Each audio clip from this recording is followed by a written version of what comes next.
প্রিয়সীরা কখনো কুৎসিত হয় না। এটা আমার কথা নয়, এটা চিত্র মিডিয়ার জুয়েল রানা ভাইয়ের কথা।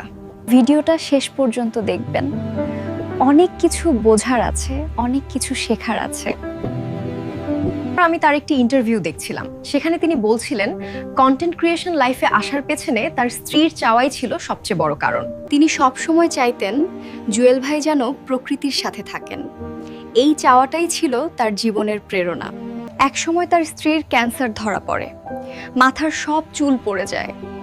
জীবন তখন ভীষণ কঠিন হয়ে ওঠে, কিন্তু সেই কঠিন সময়েও তিনি শেষ পর্যন্ত তার স্ত্রীর পাশে ছিলেন। তখনই তিনি বলেছিলেন, প্রিয়সীরা কখনো কুৎসিত হয় না।